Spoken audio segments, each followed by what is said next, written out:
So, this is active filter design, lecture 39. In the last class, we were discussing another way of realizing an integrator, and this was using an op amp, and the basic integrator looks like this.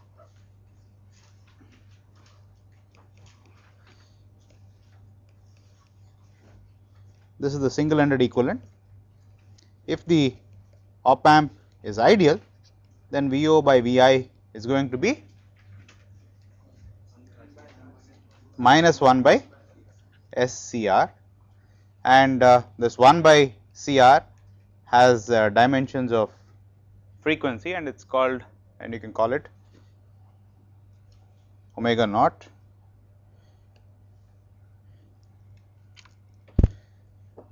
All right, and this is often called the unity gain frequency of the integrator.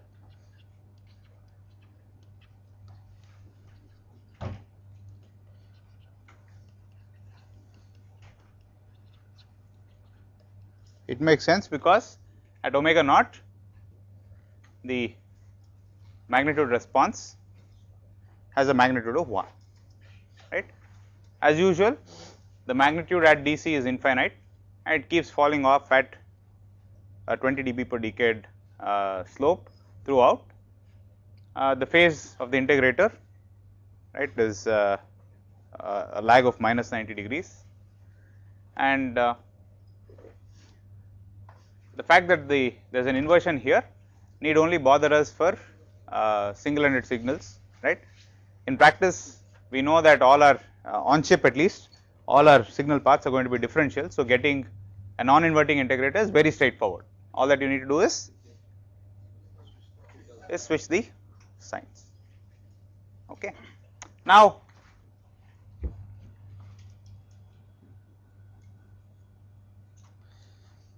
given that we know this, we can go ahead and synthesize a second order filter structure.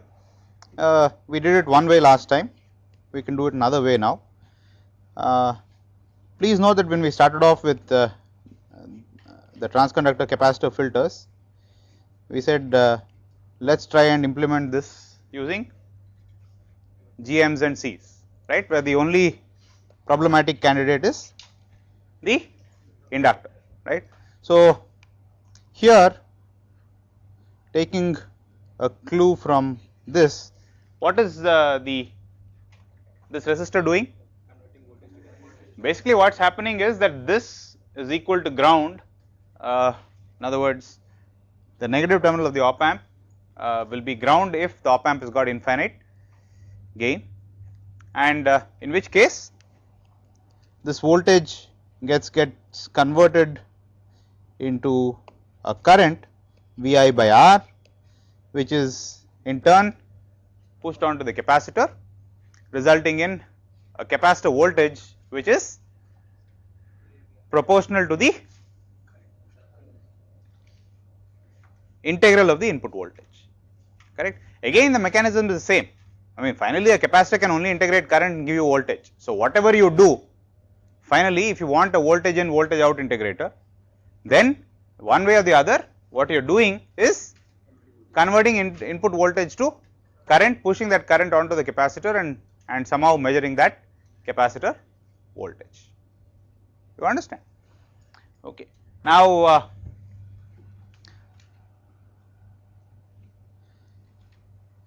this reminds you of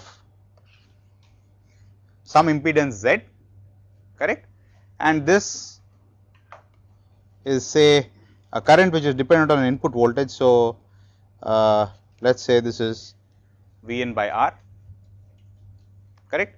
Now, if you want to realize this using an op amp, this is a current input voltage output structure. So, can you suggest a way of realizing V out by I in given this impedance exists? Yeah, so one very good. So, a straightforward thing is to say, if I had an ideal op amp, this is one way of realizing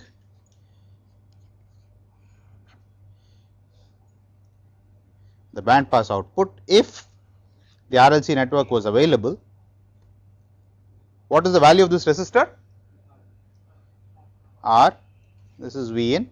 So, this current is what? V in by R, and in feedback around the op amp you have an inductor, a capacitor and a resistor. All right. So, this will give us an inverted, this will give you a band pass output, this will give you this voltage like this will give you the same voltage that you have there, but if you are looking at this node, the voltage will be inverted. Okay. Now, the only problematic candidate is the inductor, correct, and let us step back a little bit and see what this inductor is really doing. Since we know that this is band pass, let us call this VBP. Now, what is the current flowing through the inductor?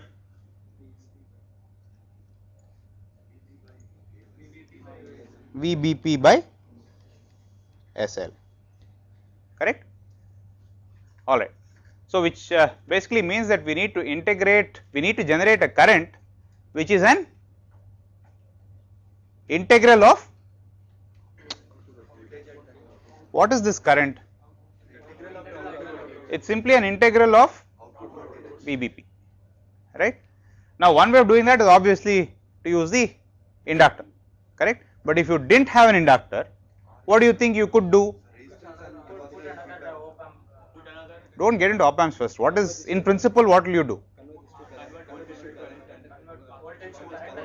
I mean, we know how to build a box which will integrate a voltage and give another voltage, correct, and then we know we have to convert that voltage into a current. Now, one thing that aids us greatly is the fact that this node potential is 0. So, if you want to convert a voltage into a current, it is very straightforward. All that we need to do is put a resistor into that node, correct.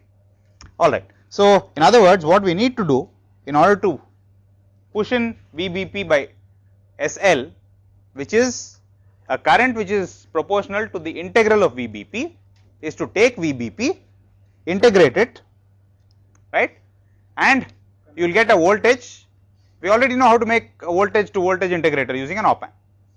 Simply convert that voltage into a current and push it in the right direction, correct, and that should allow us to be able to mimic the effect of an inductor, right, without physically using one. You understand? So, if we need to integrate the band pass voltage, what do you think we should do?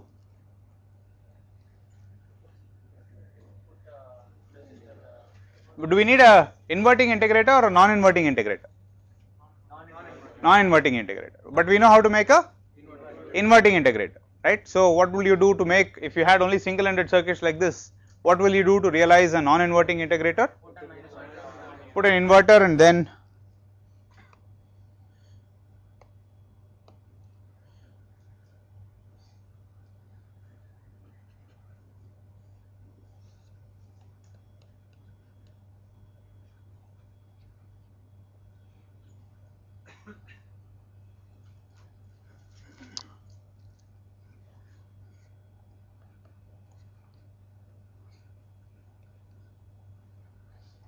all right. So, this is now what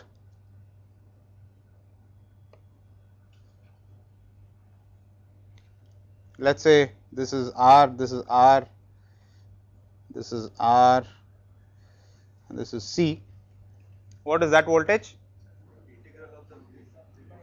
VBP by SCR, correct. What is this? Minus VBP, okay, very good.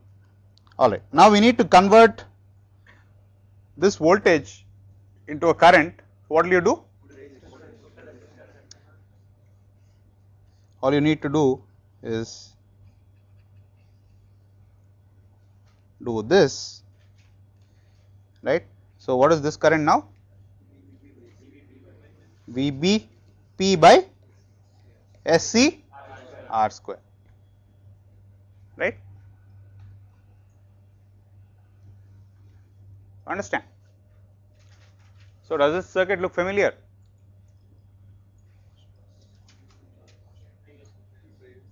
Yeah, but undergrads, you have done the same thing in the lab. Okay. So, this is called the double integrator loop. Again, as you can see, there are two integrators configured in a negative feedback loop, right. This is a damped integrator, this is an undamped integrator, and the -1 is required to maintain overall negative feedback. You understand? So, which resistor here do you think controls the quality factor? Across this capacitor controls the damping factor, right. And if all the resistors and capacitors are chosen to be identical, right, then if this is QR, then the omega naught of this second order section will be 1 by RC, and the quality factor will be Q.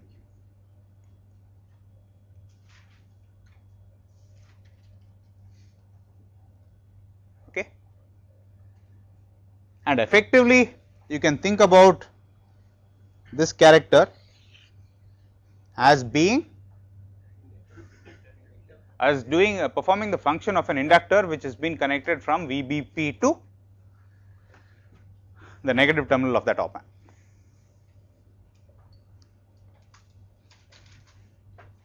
Is that clear?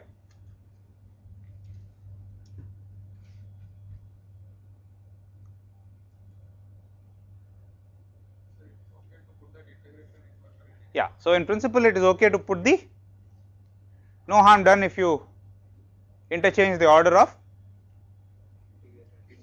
you want an integrator with a gain of +1, right. So, it hardly matters whether you invert first and integrate or integrate and then invert, as long as all the op amps are ideal. That is very important. All this stuff, rests on the fact that the op amp is ideal. If the op amps are non-ideal, this circuit will not work the way you intend it to. You understand? Because each integrator is now no longer the ideal integrator that you thought you had. But then this should come as no surprise, I mean, even when we did GMC filters, we saw that the transconductors are not as ideal as you want, correct, and that causes weird stuff in the sense that they could be peaking in the response, they could be droop, there is excess noise, all that stuff, right. So, it is not as if suddenly going to op amp RC, active RC integrators will remove all the problems all of a sudden. You understand? It is just that it converts one set of problems into another set of problems. You understand?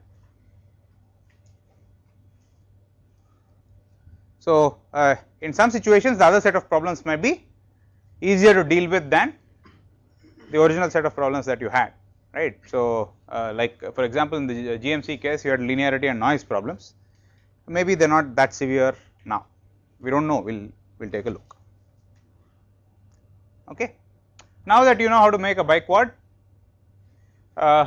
let us discuss what you can do to make a fully differential biquad. How do you think that will look?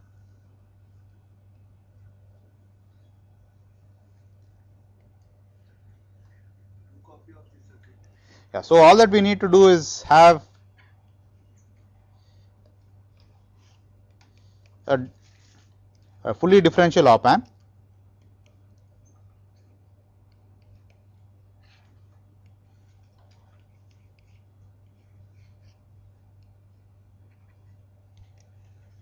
all right, and the damping resistor, for example, and then we needed a non-inverting integrator, that is quite straightforward. You copy,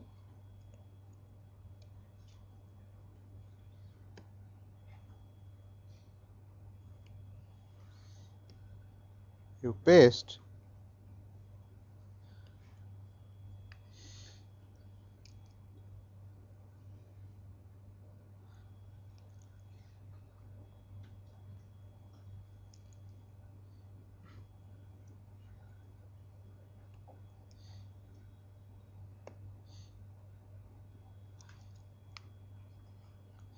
this better be a undamped integrator, and we need to invert, which is very straightforward in the fully differential case, because all you need to do is flip the wires and then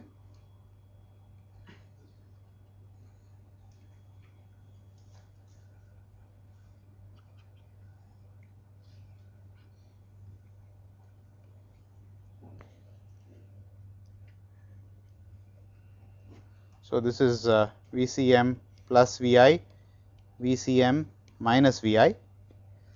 This voltage will be VCM minus or plus VBP, VCM minus VBP.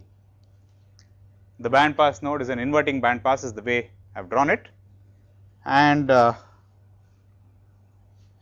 this is VCM plus VLP and VCM minus VLP. The way I have drawn it, the low pass node is also inverting. All right. And what fully differential operation has gained is, has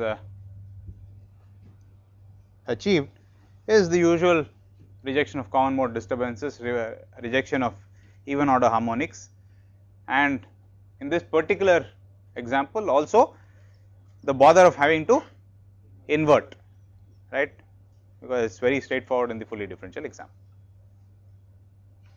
Is this clear?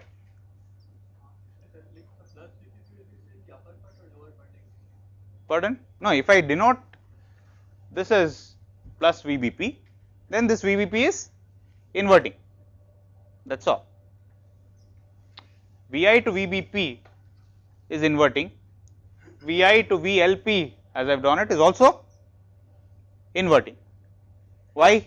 Because this current goes here and goes like that. At low frequency, for example, all this current comes, the input current is converted to current and then goes that way, right, which means that this node must be an inverted version of the input, correct. I mean, it is just a matter of nomenclature. If I made that minus VLP, you will get, okay. Now that you know how to make a biquad, if you got somebody told you to make a high order filter, what will you do? The easiest thing to do is do cascade of biquads, okay.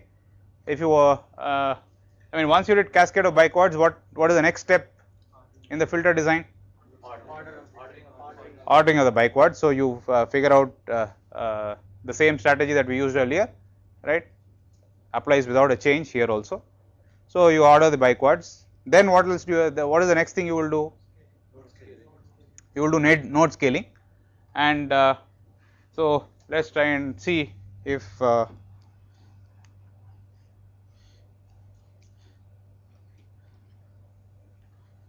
let us say the magnitude across the band pass node was too high. In other words, you got the low pass node, the low pass node's response the way you want it, but the internal swing, that is the swing at the band pass node, is too high, right. What do you think happens first of all if the band pass node swings too high?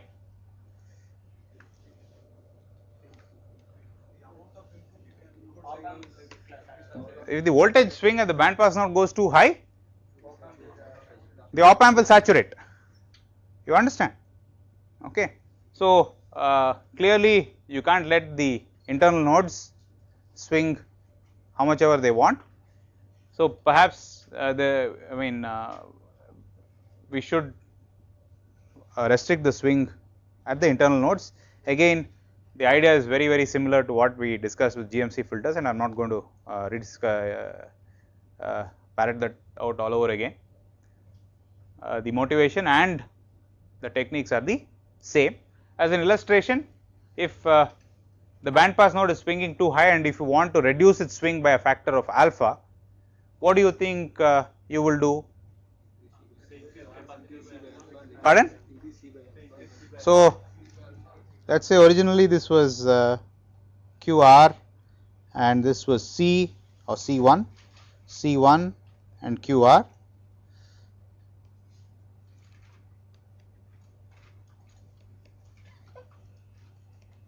So, this gives you an omega naught of 1 by RC1 and a quality factor Q, right.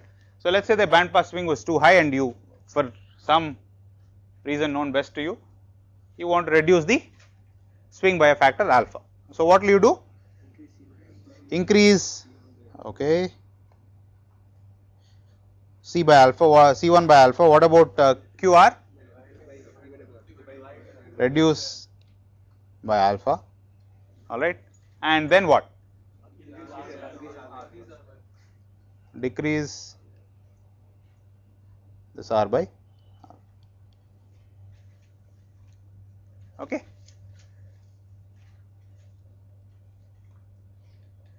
So, this is exactly analogous to what we did in the bandpass, in the transconductor capacitor filter examples.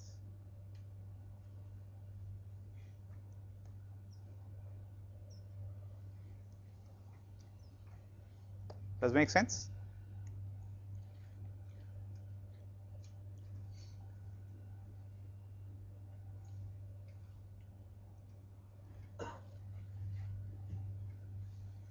All right. So, you will do dynamic range scaling, then what will you do? What is the next step?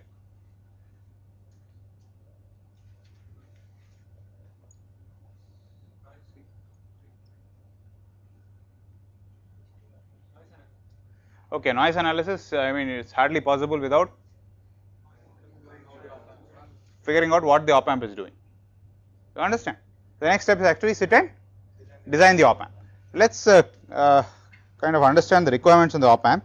One thing that we know is that the input swing, if the op-amp is decent, then the voltage difference between the two input nodes will be, I mean, okay, 0 is ideally, but in practice at least should be very small. Okay. In other words, whatever circuitry is there inside the op-amp, we can rest assured that the input differential voltage that circuitry is supposed to handle is very small. Okay. So, what is the simplest thing that you can think of to realize the op-amp?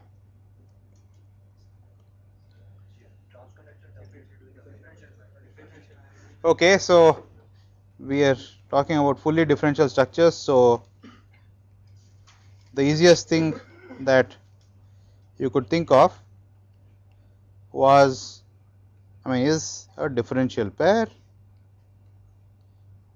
Again, I am not going to go through the whole discussion all over again. It is understood now that this node is coming from where? Some kind of common mode feedback network. All right. But what is our definition of an op-amp? Is this an, I mean, can this be considered an op-amp at all? Yeah. So, what do we have in mind when we say we want an op-amp? You want a voltage controlled voltage source with a high gain. Okay. So, unfortunately, this is a voltage controlled source, all right, but it ain't no voltage controlled voltage source, is a voltage controlled current source. So, if you want to make it a voltage controlled voltage source, what do you think you should do? Put a voltage controlled voltage source which senses the difference between these two nodes. And what is the simplest voltage controlled voltage source you know? Source follower. Okay, so let's try that.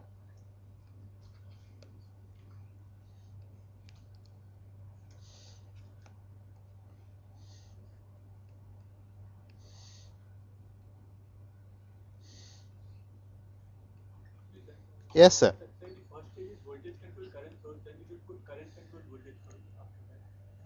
Well, you can put a current control voltage source with a large transimpedance, right? Or you convert this current into voltage through this input impedance, correct? So in principle you will get GM times whatever impedance you see here, which is supposed to be extremely, I mean in principle very large, right? So you get a large voltage. That's not a problem, even though the output impedance of these nodes is very high. It's not a problem because you're only sensing those voltages with a high input impedance stage, so it shouldn't matter. I mean this is how you are getting the high gain. You understand? Okay. So which will be the I mean this is our conceptual op amp. So if this was VIP, VIM, which will be VOP? Your right or your left? The right side will be VOP, this will be your VOM. So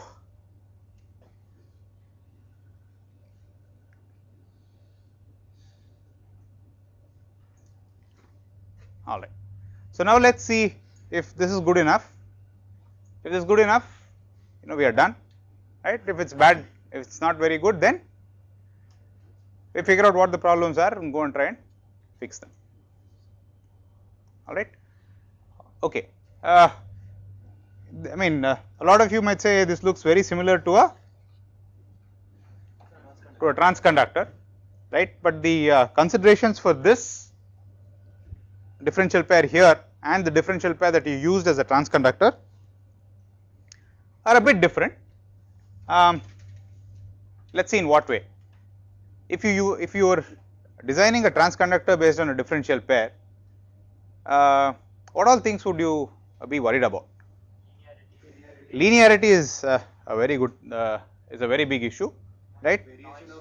Why is linearity an issue? Because the entire input signal comes across the differential pair, right? You are using it as an open loop transconductor. So your input voltage comes across the transconductor input. Now in an active RC, I mean please note that this is your op amp, correct?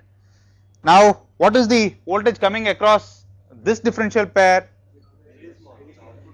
I mean please note that this voltage is going to be extremely small. So what do you conclude? The linearity of this differential pair is not an issue, right? At least at for zeroth order, right? I mean if you really want to be careful, then yes, it turns out that eventually it will become an issue. But at this point it seems as if the voltage across this differential pair will be much smaller than what we would have if we had used this differential pair as a transconductor, right?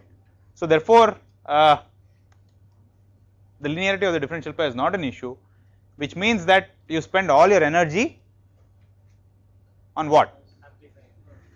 On increasing and on getting as large a GM as possible, right? So for example, one way of increasing the gain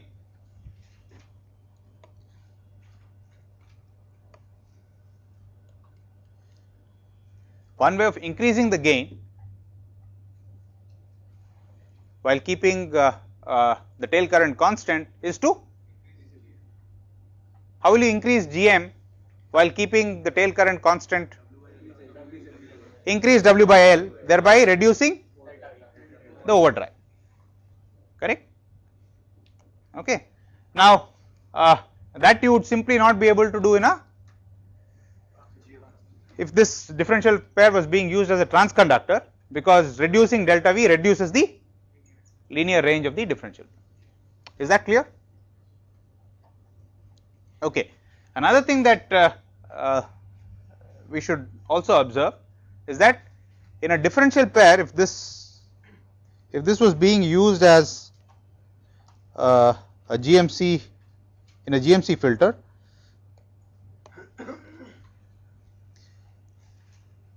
this is swinging, the input voltage VIM is also swinging in the opposite direction, the output here is swinging like this, right, whereas that output is swinging that way.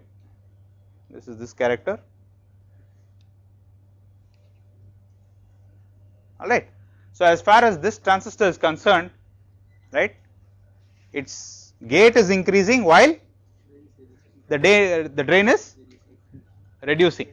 You understand? It's a double whammy, right? Whereas now what do we see?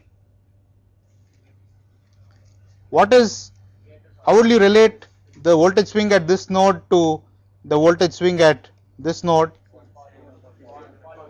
Which node will follow which node? Will this follow this or this follow this? Source will follow the gate, right? Okay. So, therefore, we see that since VIP and VIM virtually do not swing, because the difference between the two of them is very small, we see that swing wise these transistors are not really stressed too much. Does that make sense? All right.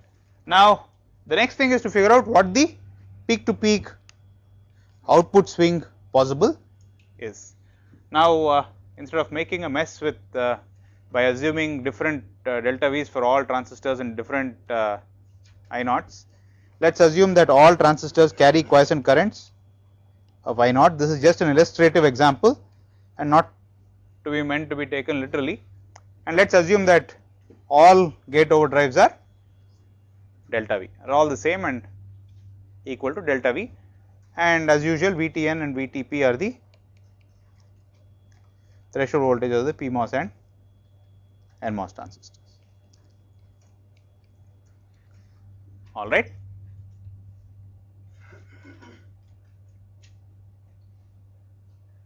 Okay. So, another minor point that I wish to bring to your attention is that again what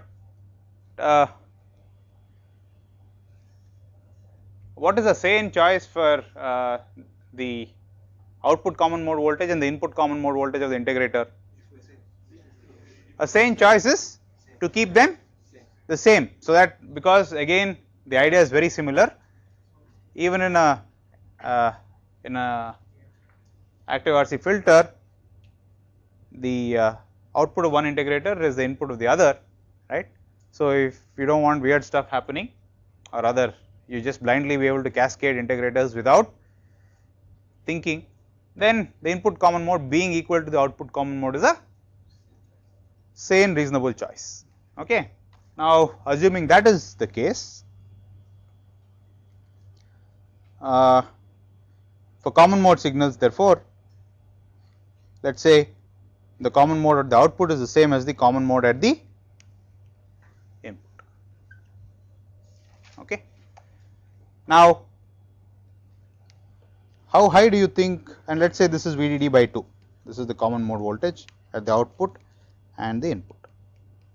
Now, what is the peak swing possible at the output?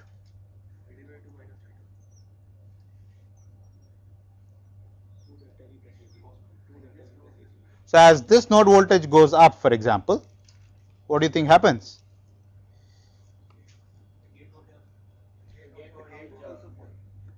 The gate voltage goes up. Okay. So, let us say this was plus A whatever, say cos omega t. So, what is the absolute potential at the gate of the transistor?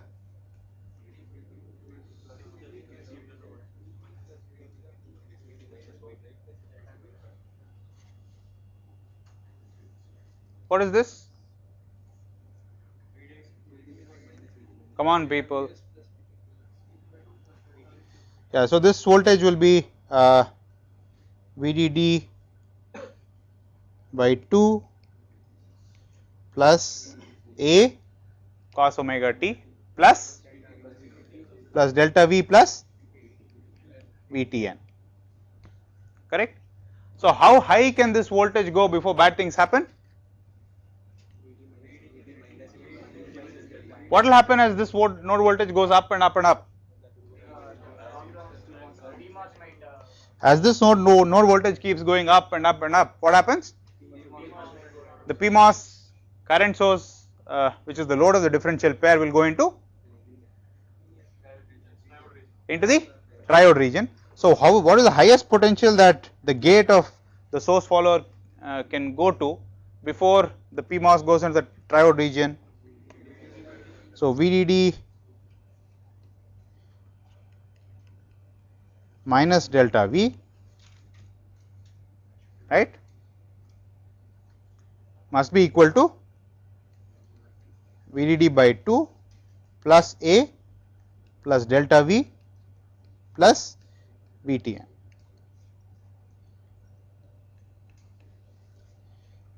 Which means VDD by 2 must be equal to A VDD by 2 minus 2 delta V minus VTN is A.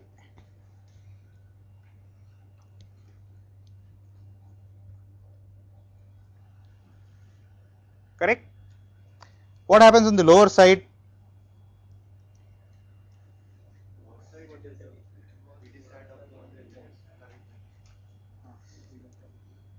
Now, what happens if this goes?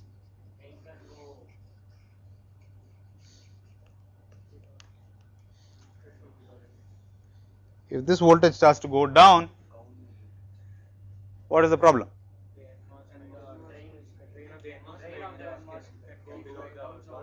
Which one? Okay, the two things that can happen. One, either the tail current source here can go into the triode region, right?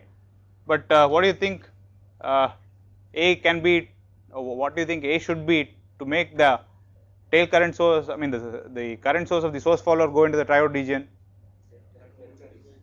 How low can this node go before this this source I naught?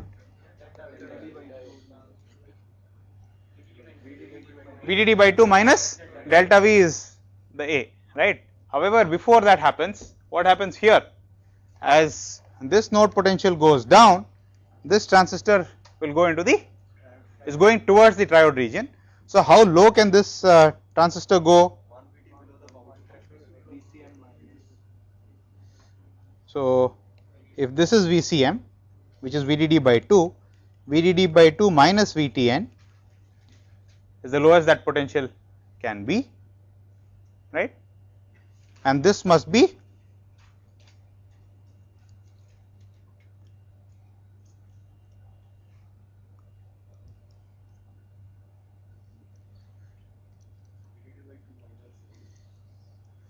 what happens?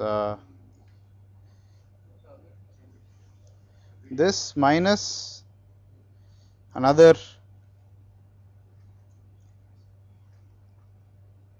VTN minus delta V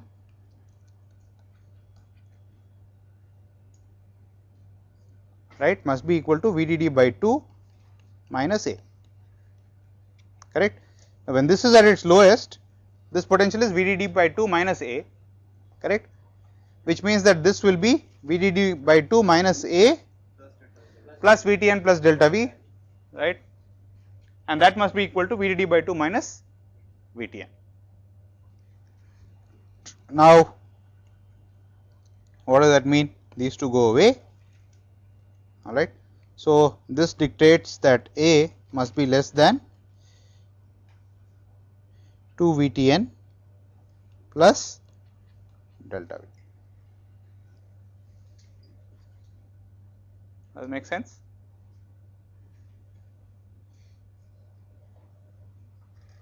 All right. Another limit is that A must be less than VDD by 2 minus delta V.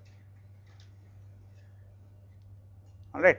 It is not immediately apparent if which one of these things is smaller. I guess that depends on VDD and VT and all this stuff, right.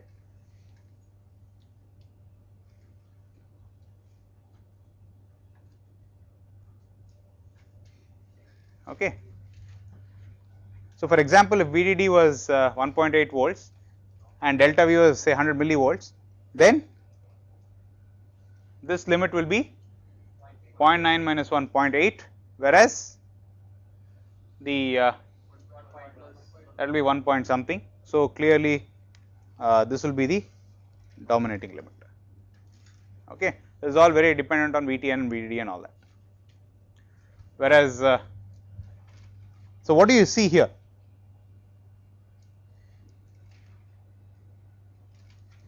I mean the maximum sine wave that can reside at the output of the op amp is the minimum of these two, right, of all the conditions that you can come up with.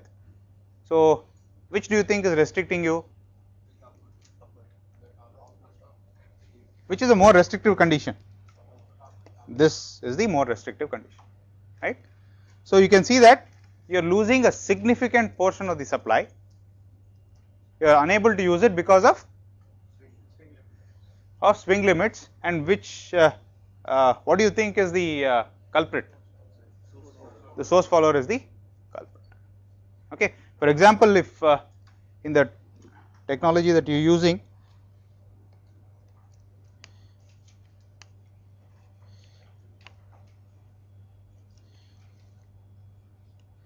let us say VDD was 1.8 volts, so VDD by 2 is 0.9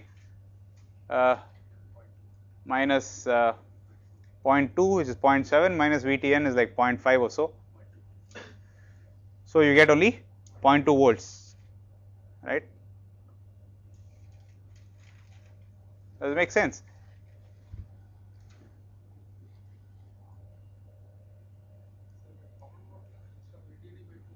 Yeah. So, one obvious thing is to say, hey, can I push down I mean clearly what this analysis is showing is that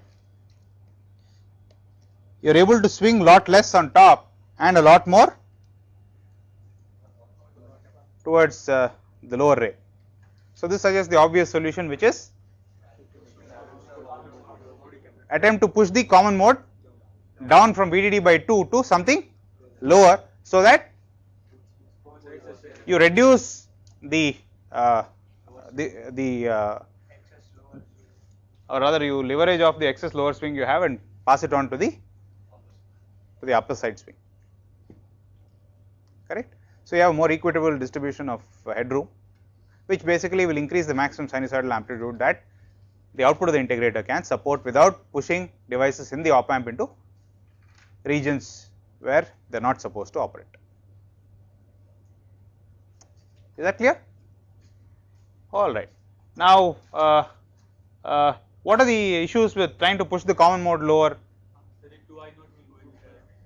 Yeah. So, you can't go crazy with that either, because the lowest input common mode voltage that you can have is Vt plus 2 delta, correct. The tail current source needs a delta V, the gate source voltage of the transistor is Vt plus delta V. So, the lowest input common mode voltage is Vt plus 2 delta. Okay. So, basically you are kind of stuck in the sense that there is only so much you can do. So, this in general turns out to be a problem, and if you think about it carefully, the problem is a bit is quite apparent the moment you look at these equations, right. If you had a dream source follower, what would you do? I mean the culprit is the VTN plus delta V, right. So, if you wanted to have a voltage controlled voltage source, and ideally you would like to have one where there is no drop between gate and source. In fact, you might even want to consider something where the output quiescent is greater than the input quiescent, right. I mean then you can say, okay, I will use a PMOS source follower. I mean source followers can be of many types, either NMOS or PMOS. Okay. So you do the math there and you will find that leads you to another set of problems where now the upper swing is constrained and going lower is much easier. Okay. You can use a combination of the two, and then what happens is during one half of the cycle the NMOS will be working, during the other half of the cycle the PMOS is working, but in the middle of the cycle nobody is working. That's a problem. You understand? So these circuits where one half of the cycle one set of devices works, and the other side of the cycle another set of devices works. These are called class AB circuits, and with all class AB circuits the problem is handover, right? It's like, you know, you take a cell phone and you are at the edge of two cells, right? Often your call is dropped because that guy thinks the other guy is doing the job and the other guy thinks this guy is doing the job, and bottom line is the job doesn't get done, right? All right. So same thing here, right? So public property is nobody's property, so you know, you kind of when the sine wave is in the middle of the cycle, you know, nobody helps you and you're finished, right? So unless you are very careful with these things, you will find that class AB circuits generally have more distortion than class A operation, where you know everything is I mean the circuits that you are all familiar with so far are all what are called class A circuits, where the device conducts over the entire 360 degrees of the input cycle. Okay. So you can see that the villain of the piece is basically the source follower with his Vt drop from the input to the output. Okay. And now it doesn't help if I say no, I will go and design a great differential pair, but a better differential pair perhaps, or do something, or maybe I will fold the differential pair, right? And all those things are basically moot points, because you will still get screwed by the source follower Vt and drop. I mean you can improve things a little bit by using a folded cascode rather than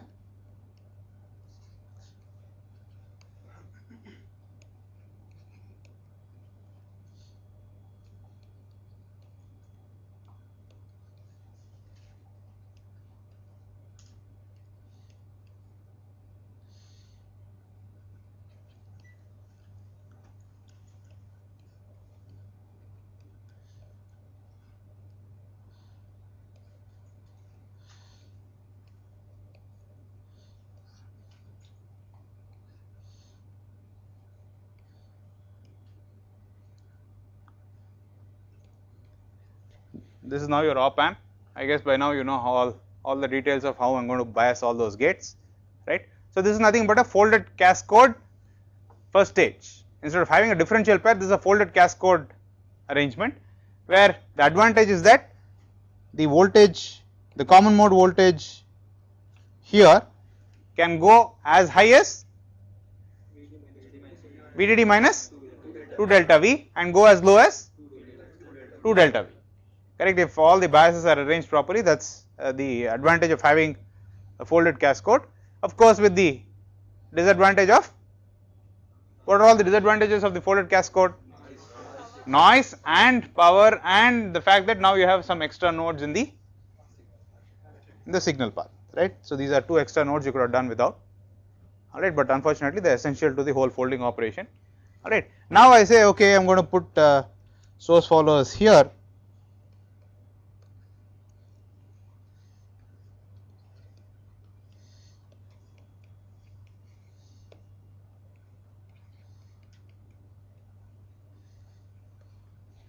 Okay, and these things now have the, again you are losing out on swing because of Vtn and delta V. So the highest this node can go is VDD minus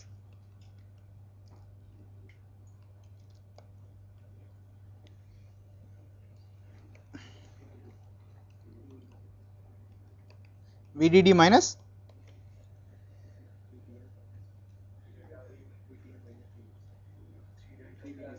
minus 3 delta V minus Vtn, very good.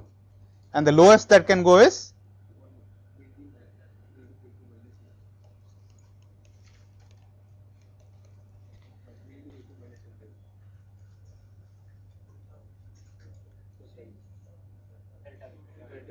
delta V. Okay. So, what is the peak to peak swing possible at the output?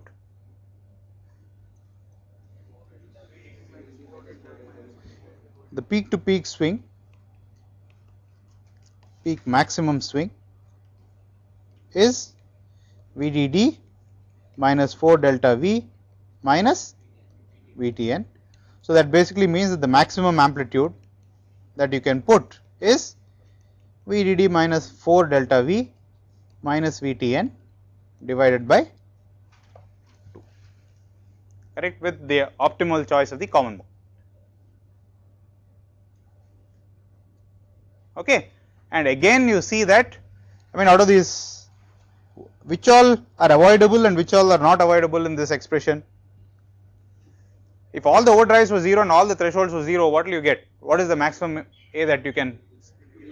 VDD by 2 is the maximum amplitude of the voltage on a single leg, correct. You can't obviously do better than VDD by 2, but now you see that from VDD by 2 you are losing 2 delta V and a VTN by 2, or in the peak to peak swing you are losing 4 delta V and VTN. The 4 delta V makes sense, I mean somewhat, because you have to have a cascode for the folded cascode, so that you lost 2 delta V there, right. You need to have something below, so you are losing 1 delta V there, and then the other delta V is because of the source follow, right. The real thing which seems kind of unnecessary, right, is the VTN, right. So, all that we have done is, even though we have taken pains to fix the input differential pair, right, so that the output common mode here at the output of the first stage can swing, you know, as much as possible, given that you need cascodes on both sides, right. We see that these source followers are really spoiling the party because of this VTN, right. Now, you know, I do not need to now tell you how important signal swing is, because if signal swing goes down from say 0.6 volts amplitude to 0.3 volts amplitude because of this VTN business, then what is it equivalently doing to the dynamic range? The peak signal amplitude has gone down by a factor of half, by a factor of 2. So, if you want the same SNR at the output of the filter, what will you do?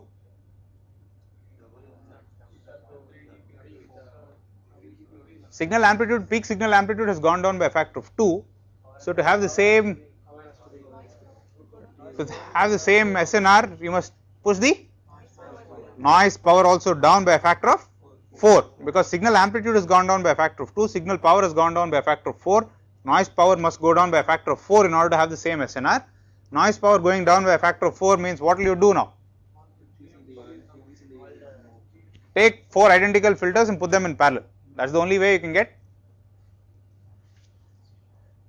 reduced noise, correct.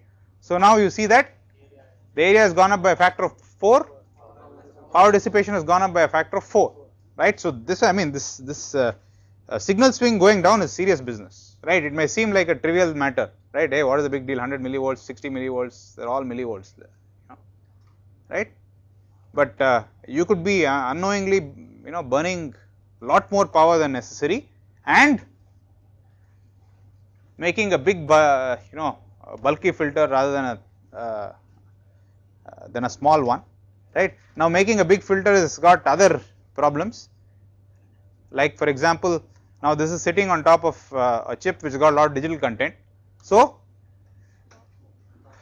the substrate and supply noise is like jumping up and down like crazy because of all these gates, and every substrate contact is basically a path for switching noise to enter the filter. So, the larger you have your filter, the more noise it is potentially picking up, you understand. So, the bottom line is that you should always strive to achieve the largest possible signal swing.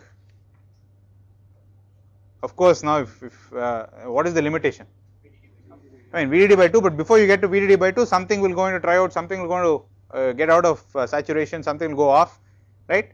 So, and those things will cause significant rise in the distortion, right. The moment the op amp becomes nonlinear, distortion will start increasing big time. So, to the extent possible, you must always maximize signal swing without doing things like this, which are, I mean, you simply, I mean, almost like being silly, right? You're losing VTN for no reason, it seems like, apart from getting low output impedance. You understand? Okay. So, in analog design, not only in filters, but whatever you do, you must always strive to have as large signals as possible, right, and that will always keep you immune to noise, or equivalently you can make more noise for the to achieve the same SNR, right, and the trick is to make sure that even with the large signal that you have, the distortion is, you should make sure that you have a large signal, but use clever design to make sure that distortion is small, right. And you should definitely not do things like this, that is you know, lose swing unnecessarily because of all these guys. You understand? Okay. So, the next thing is to, I mean, obviously a source follower is no good, right. So, this dream of having the operational amplifier has to remain a dream, right, because making a low output impedance contraption seems like a difficult thing, right, and we seem to be losing a lot of headroom. So, then we say, hey, I can't make an op amp, now I can only make a transconductor. Bottom line is, the only thing I seem to be able to do properly is make a transconductor, and I say I can give whatever transconductance I want, but don't ask me for zero output impedance, right. So, then you say, okay, let's think back, you know, get back a little bit and say, hey, so this was our voltage controlled current controlled voltage source,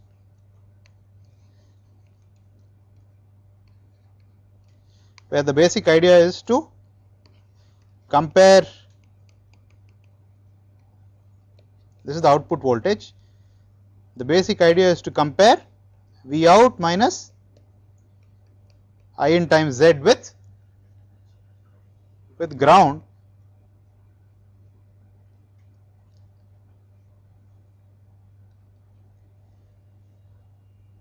right, and kick V out in the opposite direction, in the right direction rather. Okay. So, what we said was we use an op amp for this,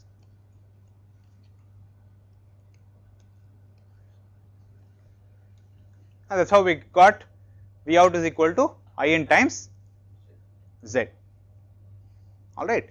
Now, so in other words, this was a voltage controlled voltage source which pushed V out in the right direction, but then you think about it and say, hey, I don't really need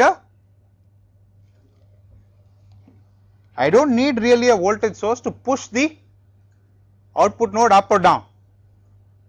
Voltage, and the node potential can be also pushed up and down by injecting current, correct. So, in principle I do not really need a voltage controlled voltage source, I could do with a voltage controlled current source as long as it is sufficiently what? Large, correct. If GM becomes infinite, then what happens? I mean, a minor change in this voltage will cause this to inject such a massive current that this guy better behave, right. So, in steady state this voltage will be 0 if GM is infinite, which is equivalent to saying V out is nothing but I in times Z,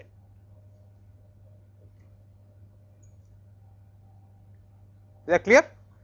So all that this is saying is that it is not strictly necessary to have a voltage controlled voltage source. You could as well do with a voltage controlled current source. Now what is so big about the voltage controlled current source? Of course we already have it, right? But what else? I mean in principle we also have the voltage controlled voltage source, though a bad one. We also know how to make the output swing large, because we discussed the differential pair that was not good enough for swing. Then we said we'll go to folded cascode where the output is swings much higher, right? Almost, I mean the peak to peak swing can now be VDD minus 2 delta V on the top and another 2 delta V below. So VDD minus 4 delta V. In effect, we have gotten rid of that VTN. You understand? So we do not therefore require a voltage controlled voltage source. A voltage controlled current source with a sufficiently large GM. That's very important. Okay, is what is needed to give the required output swing.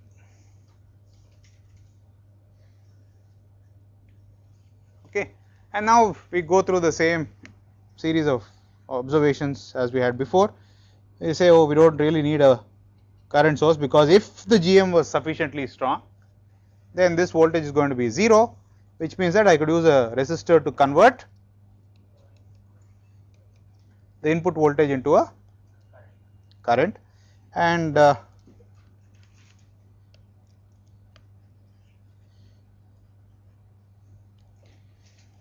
this is going to be, as long as GM is infinity, this output voltage is going to be minus Vn by SCR as usual. Okay. Can somebody tell me what the let's say output impedance is going to be?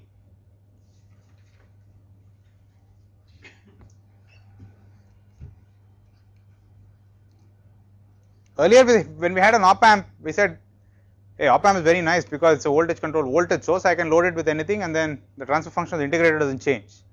Now all of a sudden we have a current source, so we want to make sure that when you cascade the next integrator, this guy doesn't break completely. It's important, right? Because you want to cascade integrators to realize a filter, and you want to make sure that when you cascade, things don't fall apart. Okay, and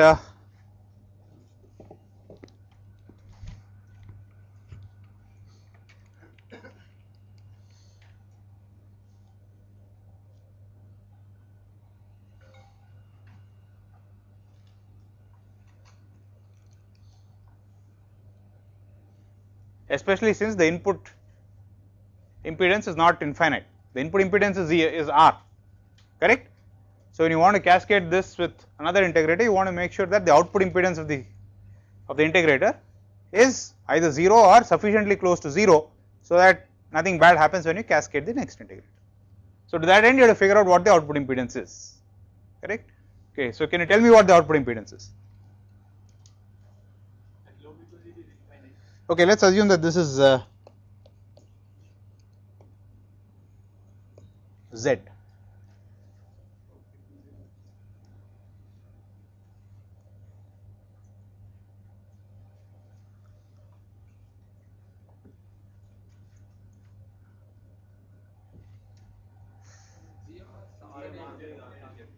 What is the output impedance?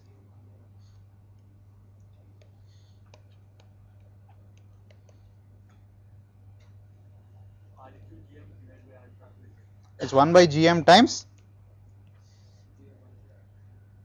1 plus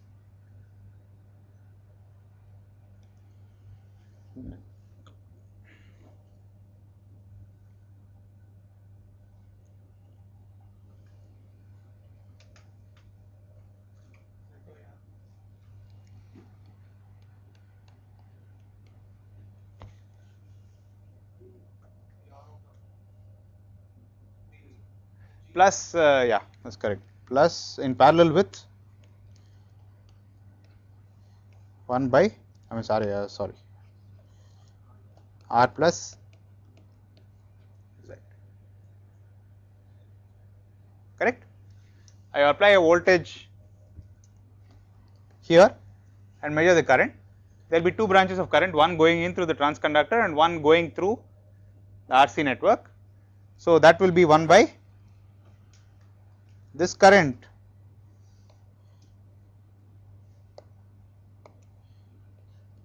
is 1 by R plus Z, right. This current is nothing but GM times R by R plus Z times V in, right. So you do the math and you get this. So what is the moral of the story?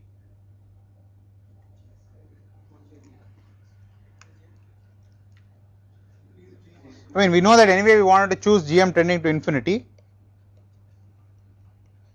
in which case the output impedance will be 0, correct, which means this is good news or bad news? Good news, because you can cascade integrators and not worry about the transfer function of the integrator getting modified because of loading, right. Sir, can we argue like this, like since GM is very high, infinite, whatever load you connect, it will be able to support the current? Yeah, I mean that's true. I mean if GM is infinite, whatever you put here, the GM does what it takes to keep that voltage equal to IN times Z, right. So yes, that's another alternate way of looking at the same thing. You understand?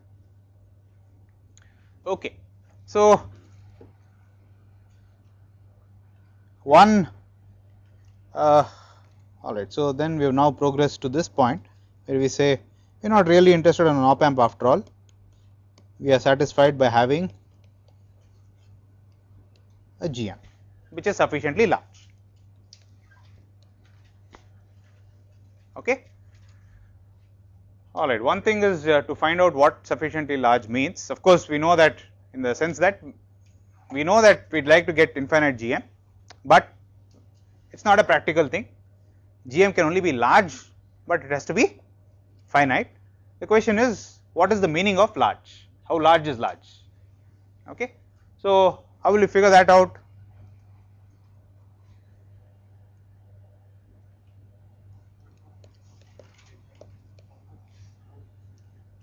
How will you figure out? No, let's assume that load is infinite for the time being, so that we are not worried about what happens when it has to drive something. We'll find the transfer function next. How close it is to, ideally if GM is infinite, it has to be minus 1 by SCR. In practice, I mean with finite GM you can expect that it will not be 1 by SCR, and we figure out what the, I mean what we should, how large we should make GM to to reduce that error to some small value. Okay, so let's go. What is the transfer function? Okay, V naught by Vi is 1 by SCR. Is a sign minus 1 by SCR Into GMR divided by 1 to GMR by 1 plus GMR. Is this right? All right, let me work this out quickly. This potential is Vi times 1 by 1 plus GMR, correct, because this looking in impedance is 1 by GM. Now this voltage is therefore 1 by SCR times Vi times GMR by 1 plus GMR, correct, which means that the total output voltage is the voltage at the so called virtual ground node, which happens to be Vi by 1 plus GMR minus 1 by SCR times Vi times GMR by 1 plus GMR, correct. So, VO by Vi will be this. So, I can now take 1 by 1 plus GMR times SCR out as a common factor. So, this becomes SCR minus GMR. So, this is nothing but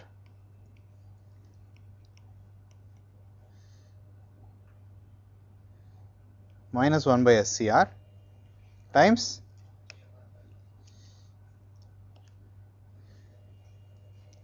GMR minus SCR divided by 1 plus GMR, correct. So, if I divide throughout by GMR, I get 1 minus SC by GM, and I will get 1 plus 1 by GMR. Does it make sense? All right. Okay, so a couple of things that one needs to bear in mind. Strangely, we see weird stuff happening in the numerator. Is it strange, or you were kind of expecting it, or at least do you expect it now? Doesn't seem all that surprising.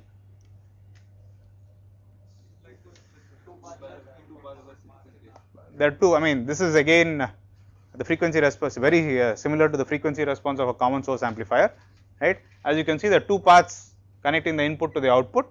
So, it is only natural that the two paths responses cancel out at some complex frequency, and that frequency happens to be Gm by C.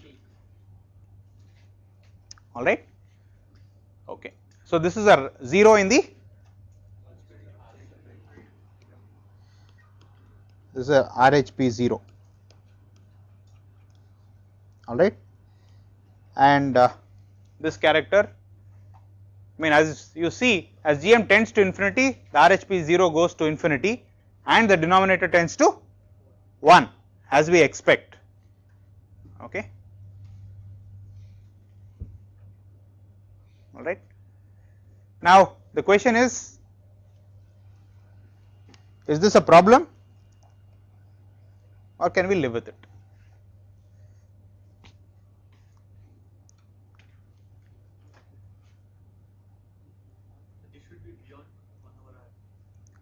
What is the problem with, ideally you are expecting to get this, now you are getting something else, right. The factor towards the right is that the other factor, which ideally should be close to 1, but with finite Gm apparently is not.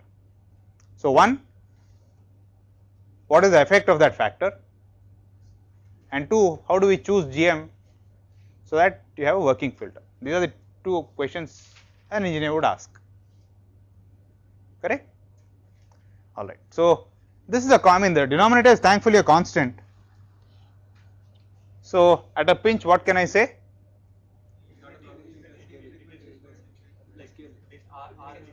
I mean, one thing I can say is I can either tweak the capacitance by this factor or the resistance, okay, so that I can account for, I mean, if the only non-ideality was this denominator, then it would just simply look like finite Gm would just simply make the integrator look like another integrator, though with a lower unity gain frequency, correct. Okay. But what about the numerator? No, don't jump, right. What is the effect of the 1 minus SC by Gm is the question.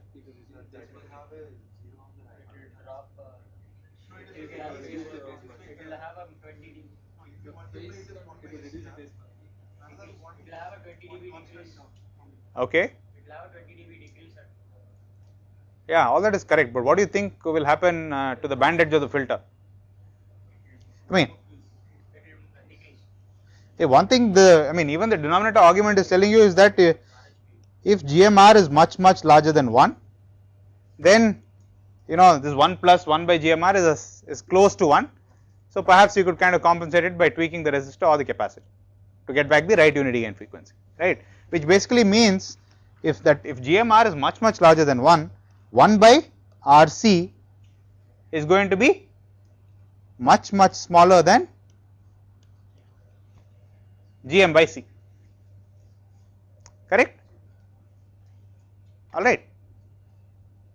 Now 1 by RC is nothing but the unity gain frequency of the integrator. So all that this is telling you is that if you choose GMR much larger than 1, the right half plane 0 will occur at a frequency much higher than the unity gain frequency of the integrator. So does that mean that we can neglect the right half plane 0?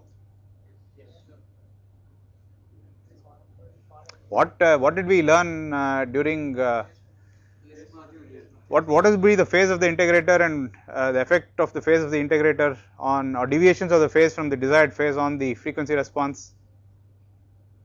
Ideally what should be the phase of the integrator? Minus 90, right. Okay, the moment the phase is not minus 90, or rather if there was an extra parasitic pole, what was the effect on the integrator or on a filter?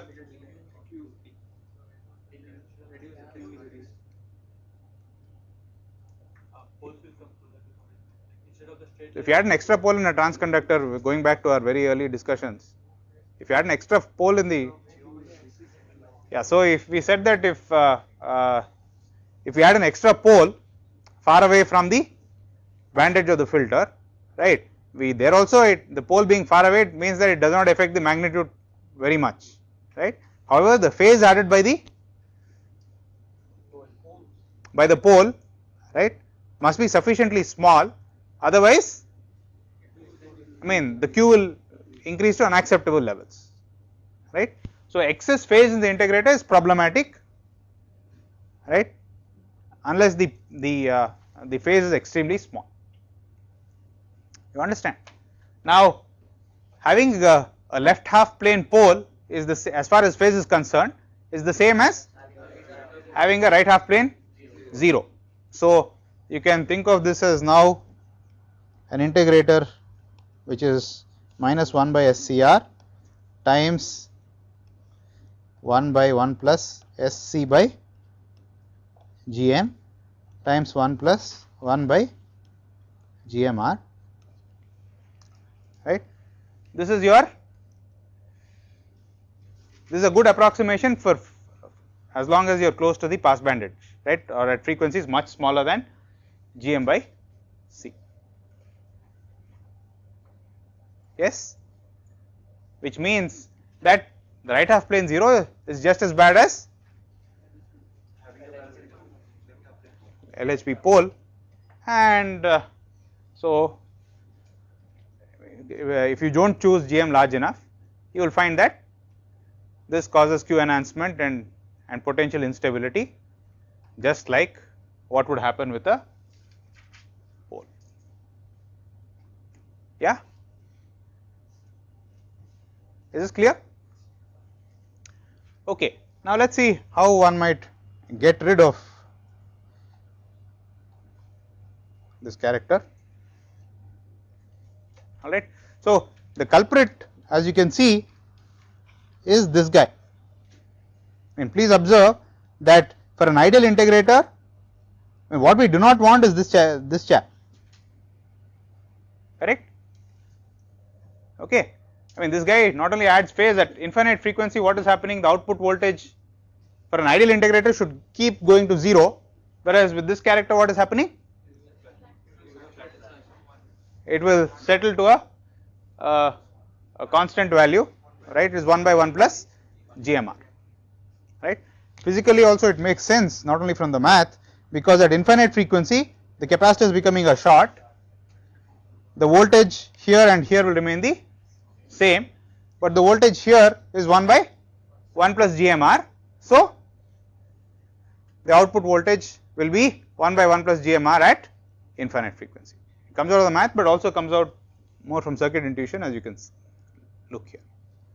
So, the problematic character is this voltage here, correct.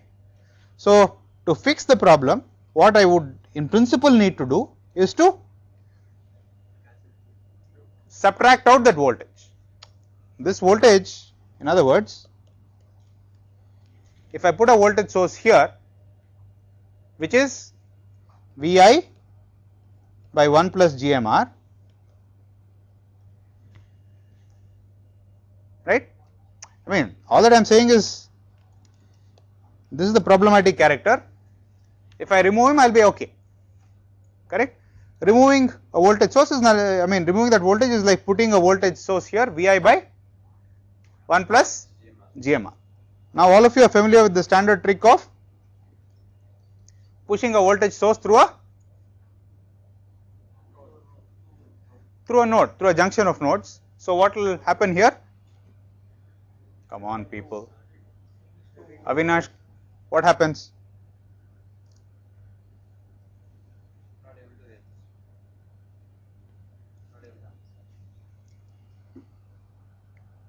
I got that you have to subtract. Yes, no, if how many of you are familiar with this? I thought I had done it before, no? Let us say this is a network and this is V1, right? This is exactly equivalent to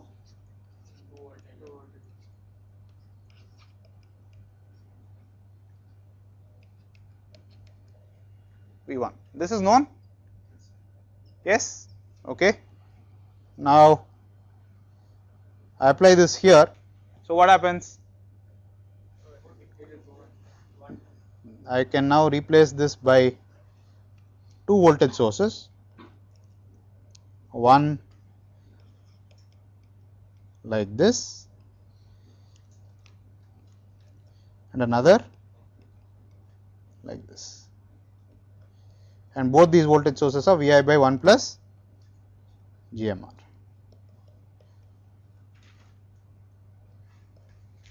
Correct? All right. Now, if you have a voltage source in series with the current source, what can you do?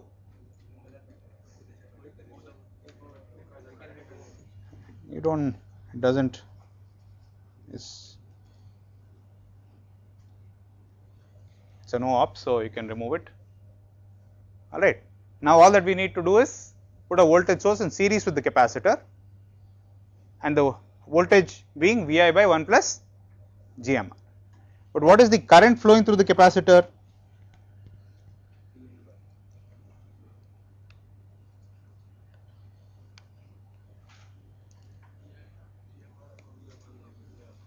The current flowing through the capacitor is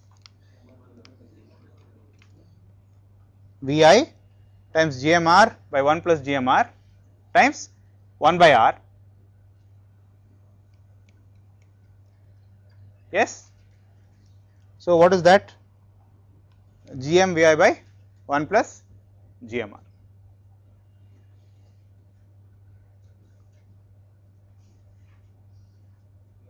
Yes.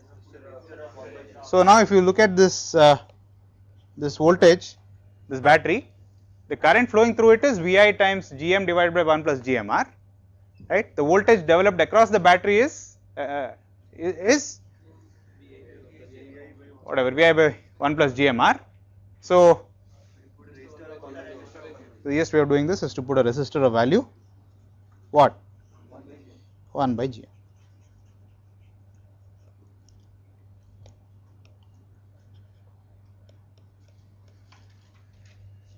You understand?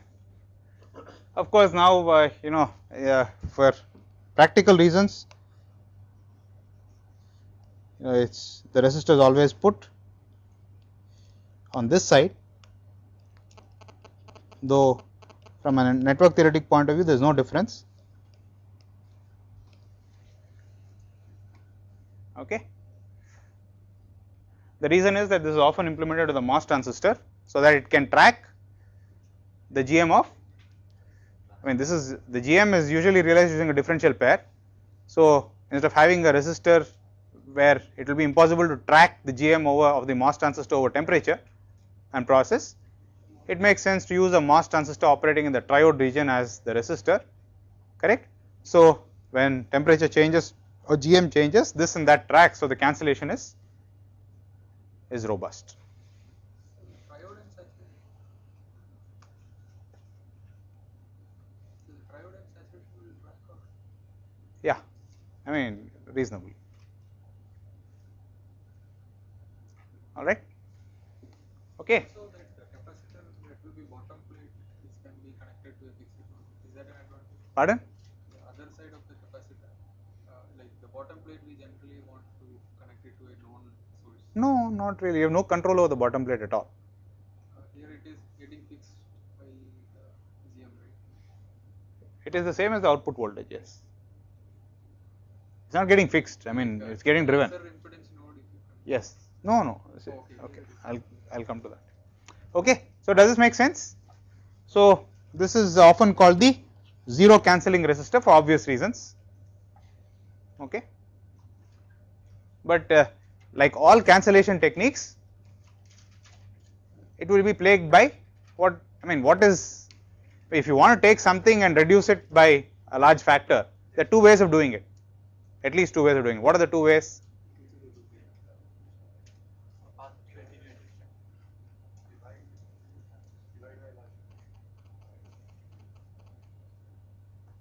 You have a large value, or reduce it to a small value. What all can you do? Something new and bigger. Sorry, somebody is desperately trying to reach me.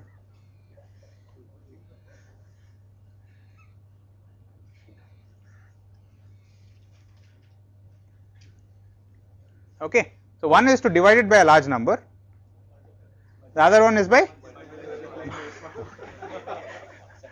your imagination is running wild now. The other one is subtract approximately, or ideally subtract the large number. I mean, find something else which is, you know, antimatter, and you subtract the two and then it goes away. So dividing by a large number is often what feedback does, because every bad thing gets divided by loop gain, right, as long as the loop is stable. You understand? The other thing which is subtraction, right, is cancellation or subtraction. This is a cancellation technique, right, because you want Vi by 1 plus GMR to be very small. Ideally you want it to go to 0. So divide by, the divide by technique would be simply increase GM to infinity, right. That is a robust thing, because whether GM is 10,000 or 10,005 does not matter, right. On the other hand, this adding the resistor is a cancellation technique, where one is being subtracted from the other. All cancellation techniques will be sensitive to, and if what you want to subtract is not exactly what you have to subtract, then there will be some residual, right. So all cancellation techniques are limited by mismatch, and this is no exception. Is that clear? But often, even if say there is 10% matching between this GM and that zero cancelling resistor, then equivalently you push the pole away by a factor of 10, right. What was supposed to be GM by C will now be something much higher. Okay. So now the output voltage, if the zero cancelling resistor was exact, then what is this potential? This is like telling you Ramayana and asking you who is Rama and who is Sita, and you are all blinking. That will be, what is this voltage across the resistor, guys? It is, the whole idea in putting the resistor was to cancel out the virtual ground node, correct?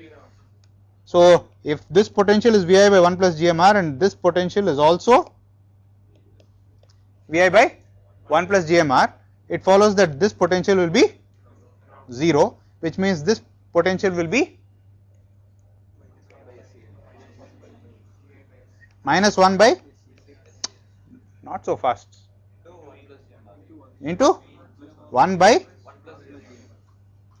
1 plus 1 by GM, correct? Earlier the output voltage was the sum of the virtual ground node and the capacitor voltage. The capacitor voltage is an integral of the input voltage, right? But now you had this earlier you had this this character which was coming in series. Now what is happening is that is gone. So you have integration, although with a slightly different unity gain frequency, all right. But the moral of the story is that you want to choose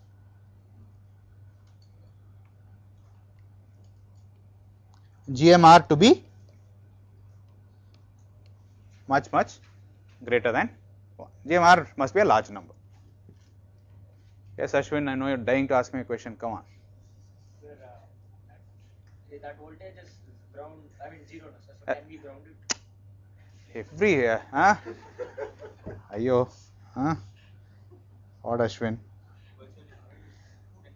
No, that's the current goes to the capacity.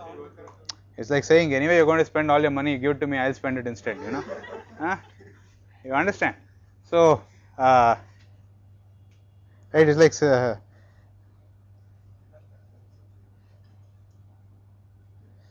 all these are anyway going to be ground. So can I ground everything? Right? Okay. So obviously that ain't. In practice, these will not be ground. Okay, and so I mean that difference is what is driving the whole thing. You understand? Okay. So yes, sir. Okay. So let's see what happens to the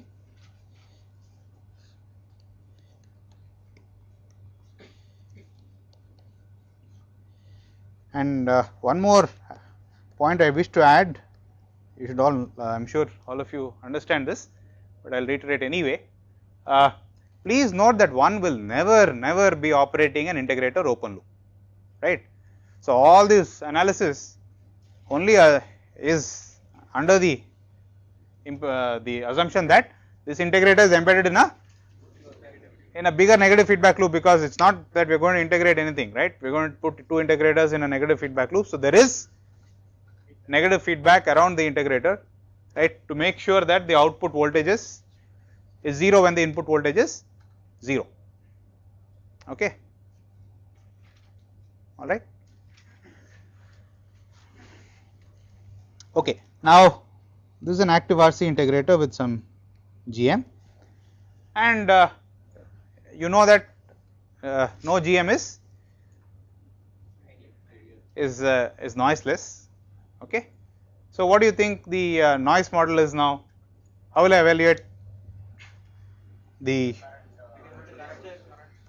So there are several noise sources. In fact, there are 2 noise sources.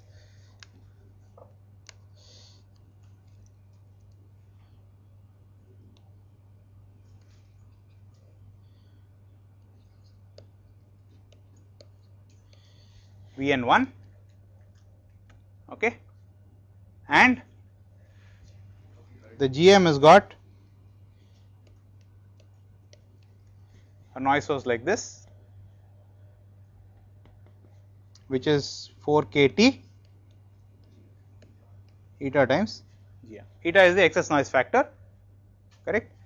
So the first point I'd like to make is the following. When we were discussing transconductors, it was pretty much the same. The GM has got a noise source, right. So except in the differential pair where the eta was a small number, right, the moment we attempted to linearize the GM, the eta started becoming very large. Okay. Now can you comment on the situation here? So here we see that the GM, if GMR is very large, processes a very small fraction of the input signal. In fact, this input voltage amplitude is VI by 1 plus GMR. So this is a very small fraction of the input. So the linearity of this GM is, or requirements on the linearity are lot more relaxed than what we had in the GMC case, which means that we don't really need to sit and bother trying to linearize the GM. So all those degenerating resistors, all that stuff absolutely unnecessary. All that you want to do is make as large a GM as possible, correct. So which means that the ideal candidate for the GM would basically be some kind of differential pair or a variant, folded cascode, this kind of stuff, but fundamentally linearity is not really a concern, which means that what can you comment about eta? I mean, eta is bound to be a small number, somewhere close to 1 or so. I mean 1, 1.5, 2, that kind of. We are not talking 20 and 15, the kind of numbers that we expect for a degenerated differential pair. Is that clear? All right. So with that understanding, what will be the let's also make sure, you know, I'll add the zero cancelling resistor so that the transfer function is easy to compute. Okay. For the time being, I'll assume that the 1 by GM there is noiseless. Okay, though it will contribute a little bit. Now,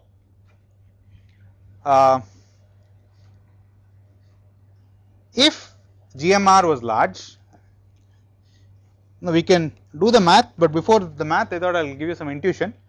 If GMR is much larger than 1, correct, and GM was noiseless,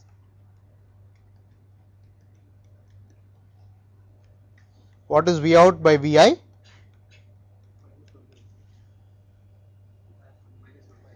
Minus 1 by SCR. Right, the transfer function is minus 1 by SCR regardless of whether GM is noiseless or not, right. But if only the resistor was noisy, correct, what can you say about the effect of this resistor noise source?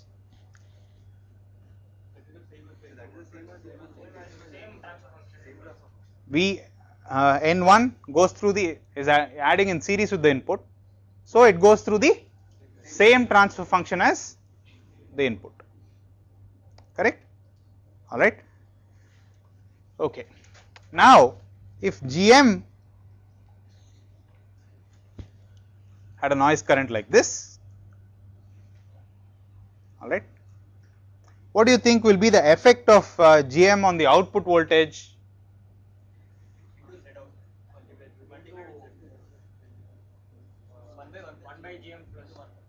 All right. So in other words, the output noise due to the input SVN of F times 1 by R square C square omega square is the output noise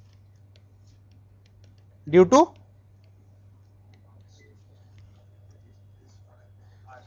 the R, which is 4 kT, correct. And what is the output noise due to the GM? It is 4 kT eta times GM times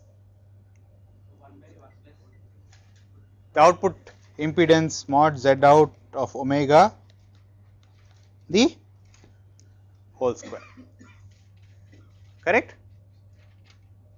Now, what is an approximate value for, how do you think Z out of omega whole square looks like? It was something which is 1 by GM times, this is nothing but 1 by GM whole square times modulus 1 plus Z by R, right. It was 1 by J omega RC whole square in parallel with something else. I am neglecting that something else, right, because if GM is very large, this component will be, you know, much smaller than the other component, which means that the output will be small. I mean the output impedance will be dominated by this factor, right, which is this. You understand? So the key point to note is that if GM is large, I mean this is approximately 1 by omega square r square c square.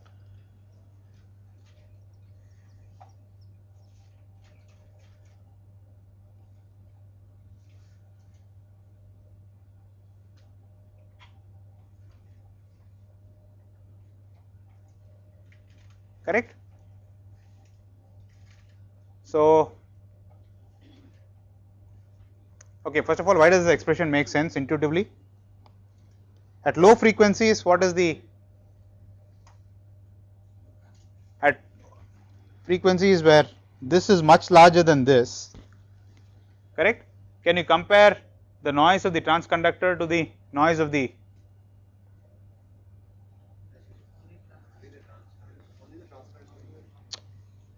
noise due to the resistor?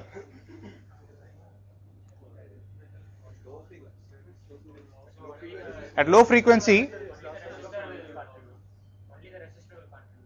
only the resistor contributes because 1 by GM is going to be much smaller than, if GMR is much larger than 1, then R must be much greater than 1 by GM, which means that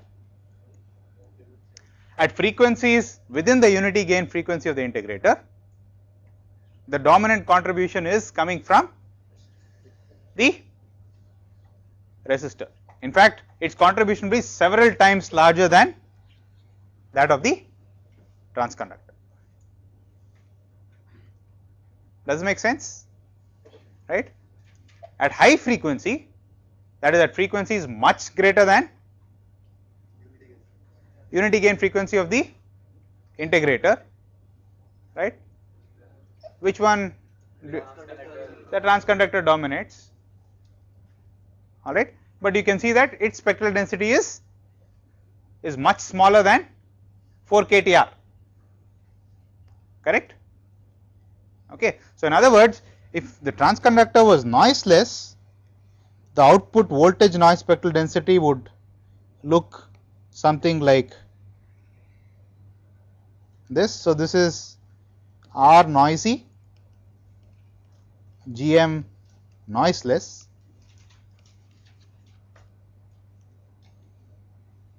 This is, say, let's say 1 by RC. This is SV out of omega.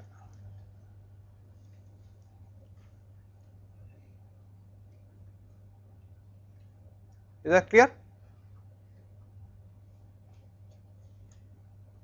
On the other hand, if R was noisy and GM was also noisy, at high frequency there will be a small difference, probably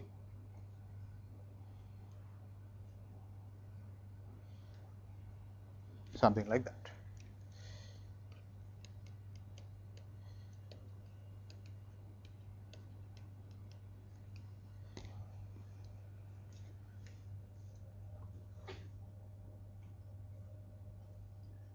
Is clear? Okay. So why does it make intuitive sense that at high frequency the noise spectral density at the output of the integrator is 4 kT eta by Gn?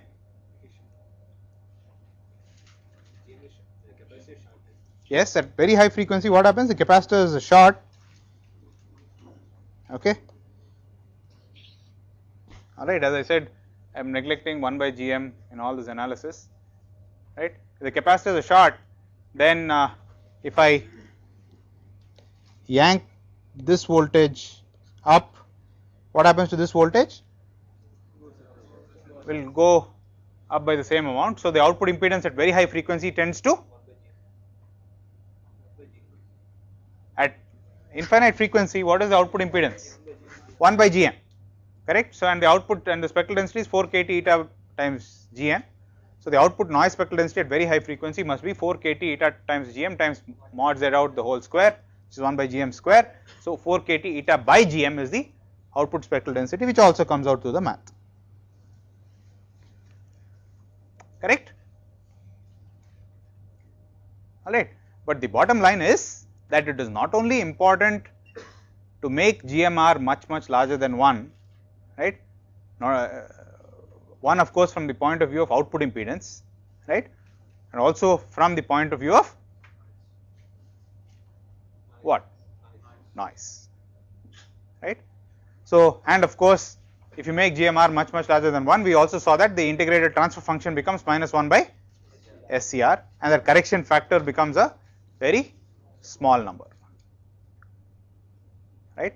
So the summary therefore is that if you choose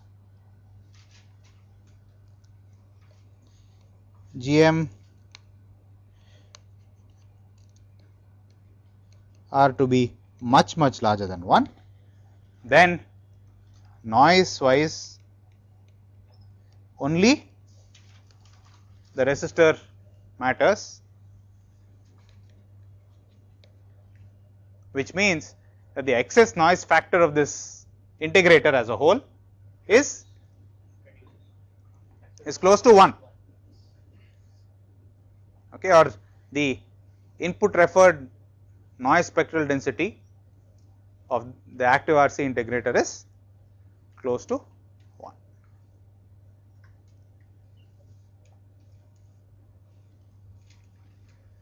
Okay. So we see that if the transconductor is properly designed using folding, yielding, all that kind of stuff, they can support a really large signal swing going all the way up to VDD minus 2 delta V on one side and 2 delta V on the other, and we also see that the excess noise factor is as low as it can be, correct. So this is a far cry from a GMC filter, where if you wanted the noise to be low, the linearity was very low, right. If you wanted the linearity to be high, the noise ended up being high, okay. So whereas here we see that the noise is low, linearity is high, because fundamentally it is just V by R. In other words, the voltage across the transconductor is now a very small fraction of the input voltage, correct. So the linearity is great, the noise performance is great, which basically means that for a given power you can do much better dynamic range, okay. And one thing in engineering or in life is that if something sounds too good to be true, it probably is too good to be true, right. So there must be some catch somewhere, right. So it turns out that the moment, I mean the catch was that to get the large signal swing we had to fold. Folding means extra pole, correct. Extra pole means speed, right. So we have to figure out what happens when, I mean basically you know, I mean you guys, you kind of know, already know the answer. If if the op-amp or this transconductor is slow, there will be extra poles in the integrator, extra or parasitic poles in the integrator again will cause Q enhancement, which means that, you know, whatever the usual standard stuff, you understand. So but you know, when frequencies are low, and today low frequency means anything up to maybe 40-50 megahertz is considered low frequency, right. And in, for example, in all wireless transceivers, you will find that the RF signal is converted directly to baseband or to a low IF, in which case, you know, and as I explained to you in the last class, RF imposes, I mean radio receivers impose stringent linearity specs on the filter, right. So that's why linearity is important, and since linearity is important and the frequencies are low, because channel bandwidths even in 82.16 and so on and roughly around 20 megahertz or so, right. So 20 megahertz bandwidths, you know, in modern day technologies are considered low frequency filters. So and you really require very linear operation, which makes active RC filters simply the architecture of choice where you can sit and actually make the op amp, right. Alright, I mean to choose a GMC filter for these specs would be quite silly, simply because and speed is not really an issue, and GMC has got so many other problems to begin with. Is that clear? Another minor point that I like to make before I close is another advantage of an active RC integrator. I am sure all of you are aware that you know this is a bunch of parallel plates, right, which means that it's not as if, so physically I don't know, this is one parallel plate, this is another parallel, I mean these two are parallel plates and these are sitting on top of a substrate. So this goes to one terminal of the capacitor, this is the other terminal of the capacitor, but the substrate is ground, correct, which means that either on this side or this side you have a parasitic capacitance to ground. So the question one is, which side do I insert the parasitic capacitance? Choice A is here, choice B is here.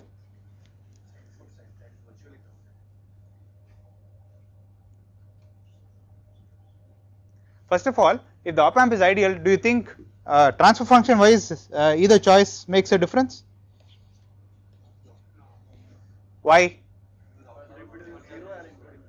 So please note that the parasitic capacitance in either choice, either choice A or choice B, does not to first order alter the transfer function of the integrator. This is a very big change from the GMC integrator. In a GMC integrator, if you had parasitic capacitance and you put it on the top plate, then what happens?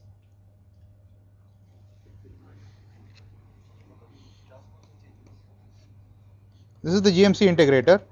If there was a parasitic here, what happens to the unity gain frequency of the integrator? It's directly modified because the integrating capacitance is in parallel with this.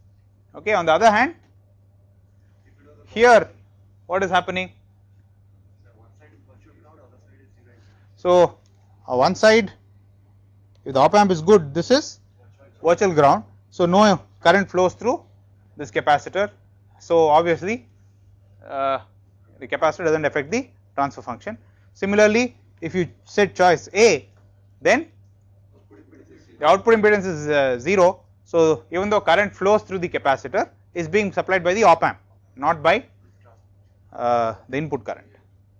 You understand? So in either case, we see one more very attractive thing about the active RC integrator, apart from its linearity and low noise, the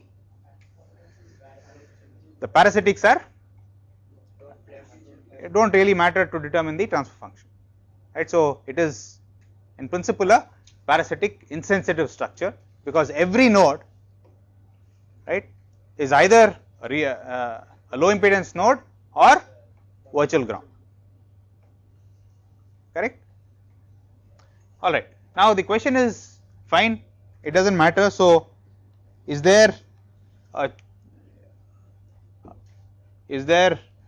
one of these strategies better, or both of them are equally bad, or both of them are equally good, or what? So who says choice B? 1, 2, 3.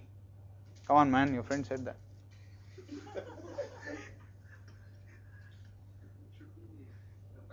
B or A? If it is like B, then it is B or A? B is putting the capacitor on the left, A is putting the capacitor on the right. the parasitic. Yeah, Yeah, B is B, okay. All right. How many go for A? 1, 2, 3, even house. So what about the rest? I don't have the capacitor in the first place, and then I don't have any of these troubles. Huh?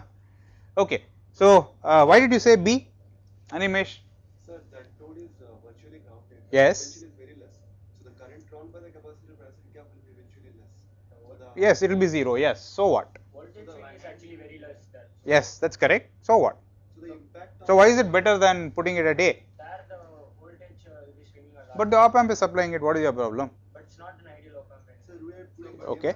So the argument for putting the capacitor at B would be to say that the parasitic capacitance will now not draw any current because that node is a virtual ground node, correct. So it would seem to, whereas if I put it at A, now the op amp has to supply that current, which means that the current that it has to be biased to account for this extra current that it has to, extra capacitive load that it has to drive. Now in spite of this, it turns out that A is the better choice, If we put in B and right? we are shorting the Okay. Well, I mean, please note that these parasitics will be very small. Okay. I mean, if these parasitics are as big as the integrating capacitor, you have finished. Okay. All right. So that is not happening. Okay. So A is the better choice for the following reason. All right. I don't blame you for picking B. One is that, see, this is the substrate. Please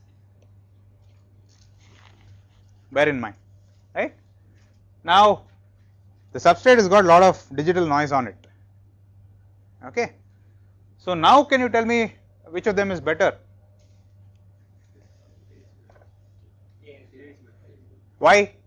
Because the noise is not be amplified by the GM. So if there is noise, the lower plate is being wiggled around, right.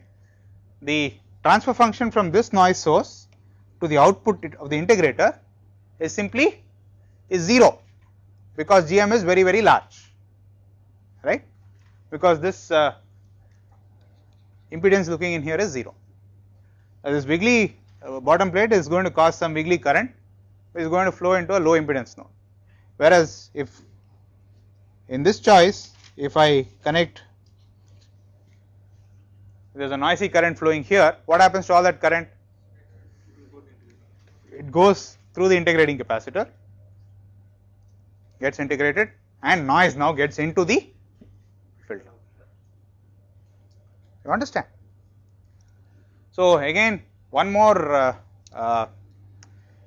golden rule when you are dealing with op amps, and that is never mess with the virtual ground node, right, because the gain from that node to the output of the op amp is extremely high. Okay. All right. So even when you actually physically lay this out using put transistors down, you want to make sure that this wire is not going all over the place. You understand? It must be as short and whereas this wire can go all over the place, right? It won't really affect it because all that parasitic capacitance will, the op amp will have to drive it, but it's not catastrophic. You understand?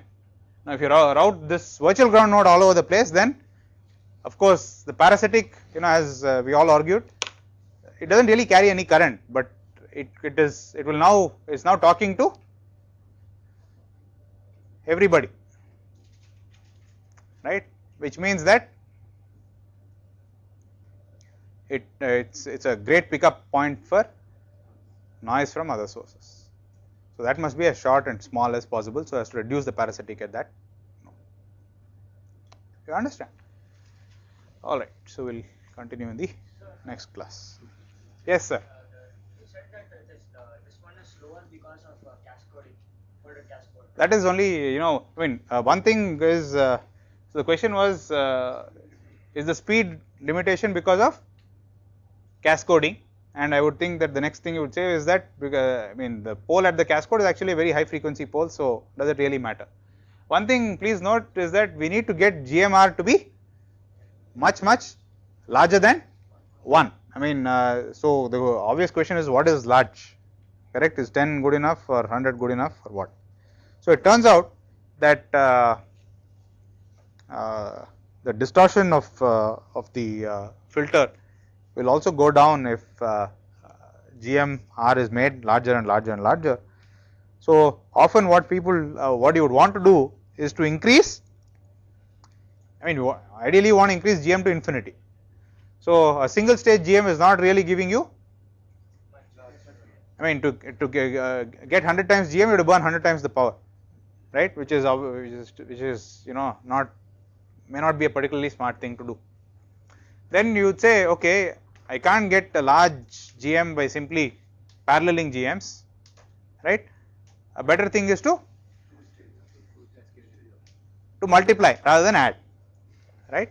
So I will have say a 2-stage GM where I get GM1 times GM2, and because of this I will probably get much higher GM, right. Now again whenever you cascade 2 GMs, that intermediate node has a pole, right. So you will find that, you know, what you call that's what kills you, right, because these single stage GMs, even though they seem quite nice, are not particularly I mean are not directly used in practice because they are not very power efficient, because they do not give you enough GM for the same power. Does it make sense?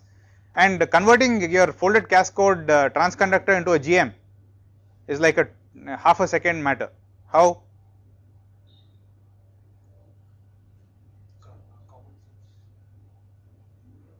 All your folded cascode transconductors are now what kind of transconductors?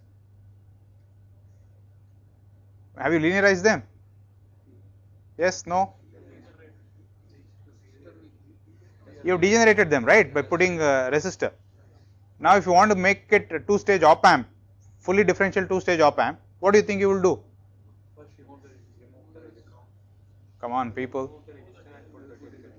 You just short the resistor, that's all. Everything else remains the same, correct, common mode feedback, everything remains the same. All that you need to do is get rid of the resistor, in which case the GM will increase. Earlier you were getting a transconductance of 1 by R. Now you will get the GM, correct.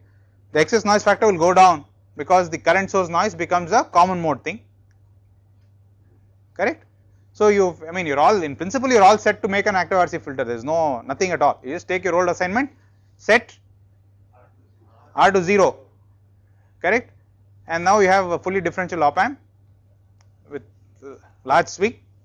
You just plug it into the circuit and it should in principle work.